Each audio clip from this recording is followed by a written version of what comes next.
It started with a calendar notification. Not mine, hers.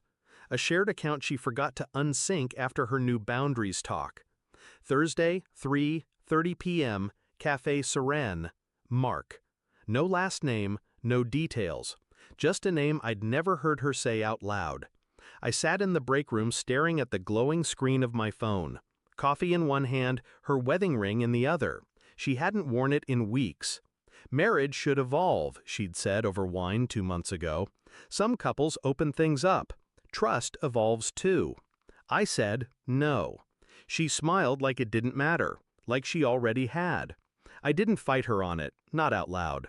Fighting requires respect. I needed confirmation. The ring felt lighter than I remembered, like everything else she'd left behind. Her name was still attached to HR at my company. She got the job there because I vouched for her, a favor, a backdoor entry. Now she did onboarding, conflict resolution, sexual harassment training. It felt ironic. When I walked into the house that night, she was laughing in the kitchen. Wine again, 2 glasses, only one voice. I didn't go in, just stood by the door, listening. No, he said no. Can you believe that? Still clings to that outdated idea of exclusivity. Her voice dropped low, a whisper that wasn't meant to be intimate, just practiced. I've never even cheated, technically. Technically. That word echoed long after her guest left, long after she came to bed pretending nothing happened. She curled into me like it meant something. I stared at the ceiling. In silence, I began the divorce in my head, filed it beside the silence where love used to live. I played her game. For 3 weeks I smiled. Dinners, chores, shared showers. I let her feel safe, predictable. Meanwhile, I pulled threads. The cafe, her phone, Mark. He was new at the company, marketing, transferred from corporate, single, flirtatious. Every time I saw him, he acted like we'd never met.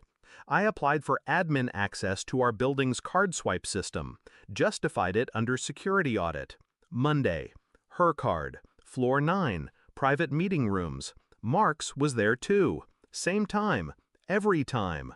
I printed the logs, bought a burner phone, set it up in her car, micro camera beneath the dashboard. Day 3, I watched him kiss her neck. She smiled like it was normal, like we'd never mattered. I stared at the screen until my knuckles turned white. But still, I waited.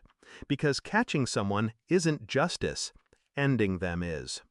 HR systems log everything. Messages, calendar syncs, security requests, even private Teams chats. She never logged out of the work account on our shared laptop. I watched her coordinate hotel rooms under fake training events, watched her lie to women she hired, manipulate younger staff, shield Mark from complaints with phrases like, "That's not actionable," or "Let's keep this internal." She wasn't just cheating on me, she was protecting a predator. I built a file, screenshots, logs, videos, a 6-month tapestry of ethical rot. Then I walked into HR and dropped it on her desk.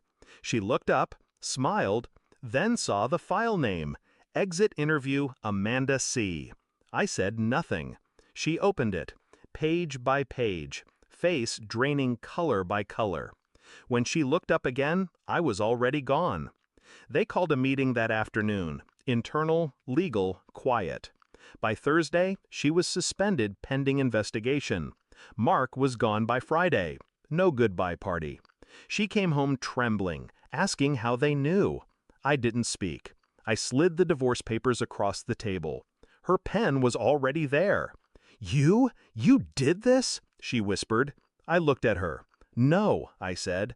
"I let you do it." Silence. She didn't cry, not in front of me. Just sat there, naked, exposed, irrelevant. I stood, walked out, left her sitting in the home she fought to control. She used to say she liked power. Now she knows what it feels like to lose it. I changed my number, blocked hers, took the job overseas.